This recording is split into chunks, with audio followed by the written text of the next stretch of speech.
10ই মহরম শহীদদের কিভাবে মহরম উদযাপন করা হয় তার খণ্ডচিত্র আমরা দেখতে পাচ্ছি। আমাদের সাথে ট্রাভেলের শহীদদের বন্ধুরাও দেখতে পাচ্ছি। এটি হচ্ছে মহরমের তাজিয়া। মহরম মাস উপলক্ষে সৈয়দপুরে ঝর্ণা খেলার আয়োজন করা হয়। হ্যালো বন্ধুরা, চলো আমরা ঝর্ণা খেলা দেখি।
उड़ानिया पानी के लिए आए पानी के लिए आए पानी के लिए सर से हट गई रे ओढ़निया पानी के लिए सर से हट गई रे ओढ़निया पानी के लिए बच्चे को बोले पानी दे दो जब बच्चे को बोले पानी दे दो चला कर जारी में मारा नंगे अफगल को चला कर जारी में मारा नंगे अफगल को पानी के लिए आए पानी के लिए आए पानी के लिए सर से हट गए ओढ़निया पानी के लिए सर से हट गए ओढ़निया पानी के लिए भतीजे भाई आके मान गए जब सारे भतीजे भाई आगे मान गए जब सारे खुदा के शेर मैदान में उठाए नारे खुदा के शेर मैदान में लगाए नारे बन गए नदिया के पानिया पानी के लिए आए पानी के लिए आए पानी के लिए सर से हट गए रे ओढ़निया पानी के लिए सर से हट गए रे ओढ़निया पानी के लिए सब कटवाया सर अपना सजदे में सब अपना बोल किया हूँ पूरा वादा यार अब गवाह रहना बोल किया हूँ पूरा वादा यार अब गवाह रहना रह गई नाना की निशानियाँ पानी के लिए आए पानी के लिए आए पानी के लिए सर से हट गए ओढ़निया पानी के लिए सर से हट गए रे ओढ़निया पानी के लिए आए पानी के लिए आए पानी के लिए सर से हट गए रे ओढ़निया पानी के लिए सर से हट गए रे ओढ़निया पानी के लिए आए पानी के लिए आए पानी के लिए सर से हट गए रे ओढ़निया पानी के लिए सर से हट गए रे ओढ़निया पानी के लिए हट गए रे ओढ़निया पानी के लिए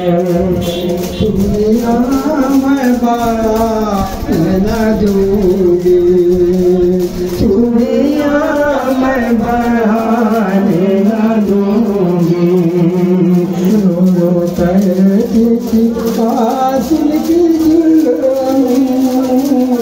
चूड़िया मैं बढ़ाने न दूंगी चूड़िया मैं बढ़ाने न दूंगी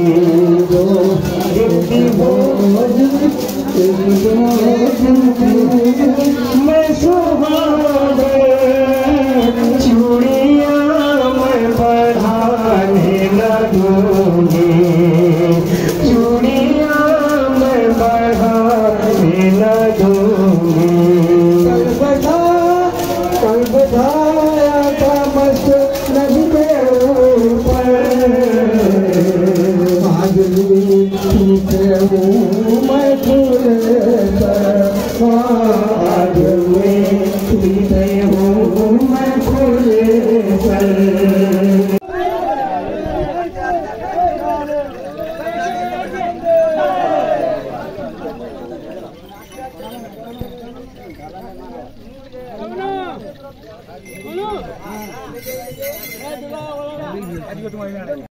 মহরমের তাজিয়া বসানো হয় ইমবারাতে। কিভাবে তাজিয়া বসানো হয় কিছুক্ষণ আগে আমরা দেখে নিলাম। হ্যালো বন্ধুরা, ট্রাভেল উইথ শফিকুল 2 পর্বে ধারাবাহিকভাবে সৈয়দপুরে মহরম মাস উদযাপন পুরা হিস্টোরি তুলে ধরবে। তোমাদেরকে সাথে থাকার জন্য ধন্যবাদ। আগামী পর্বে আমরা জানব মহরমের ইতিহাস এবং সৈয়দপুরে অন্যান্য 8-10টা শহরের তুলনায় মহরম উদযাপনটা কিন্তু একটু ভিন্ন রকমের। তোমরা যদি এই উদযাপন দেখতে চাও তাহলে অবশ্যই মহরমের 6 থেকে 10 তারিখের মধ্যে তোমাকে সৈয়দপুরে আসতে হবে। প্রতিটা দিন আলাদা আলাদাভাবে আলাদা আলাদা দিবস উদযাপন করা হয় এবং অনেক রাত ধরে এই দিবস পালন করে। এখানে লাল সবুজ পাগড়ি পরে যারা আছে তাদেরকে বলা হয় দুলদুল। এরা 7 তারিখের দুলদুল সাজে এবং 10 তারিখে সৈয়দপুর হাতিখানা গোরস্থান কারবালা গিয়ে এই দুলদুল খোলে। আগামী পর্বে তোমাদের এই দুলদুল খোলার ছবিও দেখাবো এবং ভিডিও দেখাবো। এর ইতিহাস কিন্তু অনেক বর্ণাঢ্য, আসলেই অনেক এনজয়েবল।